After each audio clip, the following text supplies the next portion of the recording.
Many people say that Western countries, usually with a predominantly white majority, are supposed to give in to the idea that their native population within their country does not have enough diversity and needs more diverse foreigners or immigration. In a lot of ways, it's petty and wrong to assume that any country of any ethnic majority needs more diversity in the first place. It's genuinely a slap in the face to all the original people to say they alone, as a population and culture, aren't good or diverse enough, especially without any respectful or dignifying reason besides prejudice or insulting reasons. In this video, I'm going to dismantle this fallacy and explain why Western nations, Europe specifically, doesn't need and will never need more diversity.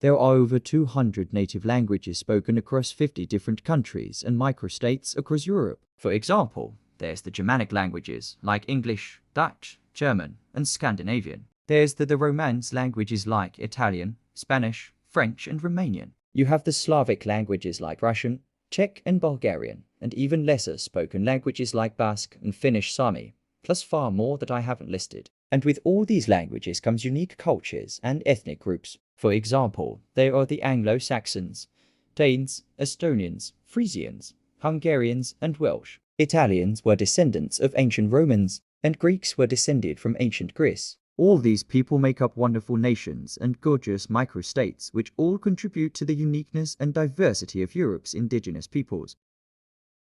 Across Europe, there is a wide spectrum of many different eye colors, hair types, and skin tones among the people, with each country having their own unique look. These physical characteristics are called phenotypes. They are the genes that express what your physical characteristics will be. And if we're going to judge people based on what color they are, then Europe is one of, if not the most diverse continent on Earth. Let me explain. These are very broad examples, so don't take offense to this. But generally in Ireland and Scotland, you see men and women who have orange to red hair, meaning gingers. When you look at Scandinavia, the Baltics, and Russian people, you'll see they typically have blue or green eyes with blonde to orange hair. Again, these are just generalizations. In Italy, you will see people with brown or amber eyes and brown hair, and that is the same as Spain, Portugal, and other southern places like Greece and parts of the Balkans. Every country has their own unique phenotypes that are genetically distinctive to their region. Whereas with the diversity agenda, they are trying to import diversity which, to be objectively honest, is just people of different shades of brown whose only merit is that they're not from Europe. This is not to offend any of those people.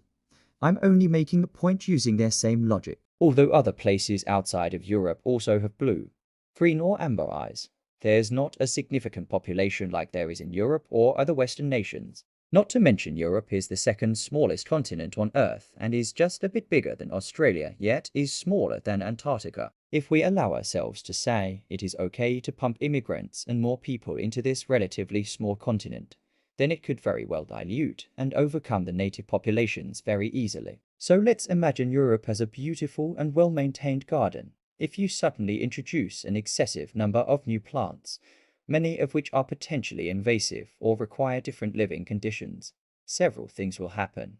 The garden will become overcrowded. The new plants could upset the natural ecosystem and cause a strain on the nutrient supply. The new plants could create an aesthetic change that could make the colorful uniqueness of the original plants less dominant and become overtaken by other plants. And lastly, we see this with plants and humans, that if these new plants do come, the birth rates naturally become higher for the new plants. It will be very easy for them to overpopulate and dominate the original population, especially if the original plants don't reproduce enough, which is exactly the case for European birth rates.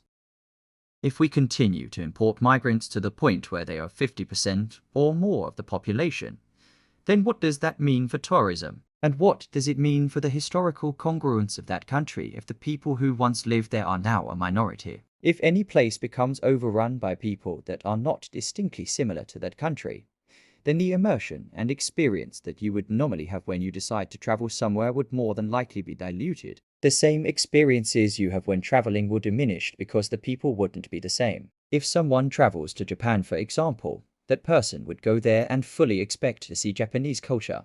eat Japanese food, see their architecture, meet the people, and hear everyone speaking Japanese. The same goes for all other countries like Korea, China, India, Saudi Arabia, Egypt, Mexico, Brazil, you name it. So why is it wrong to say that if you go to the UK, France, Germany, Italy, Ireland, Sweden, the United States, Canada, or any other Western country, that the people there shouldn't be allowed to be homogeneous like Japan or any other places I named?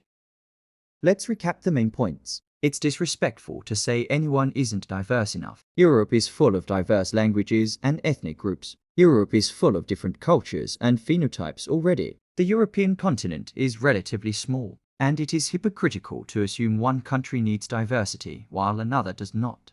This isn't a video ranting about immigration or meant to spout any racist rhetoric. I truly care about everyone, and I love the uniqueness of every country, and I won't accept or tolerate someone telling me any population of a country isn't good enough on their own. I'm not against tourists or immigrants, but I am against an overwhelming amount of immigration that would eventually dominate native populations. And this shouldn't have to be said, but if someone doesn't respect the people and the culture of a country, they shouldn't have the right to live there.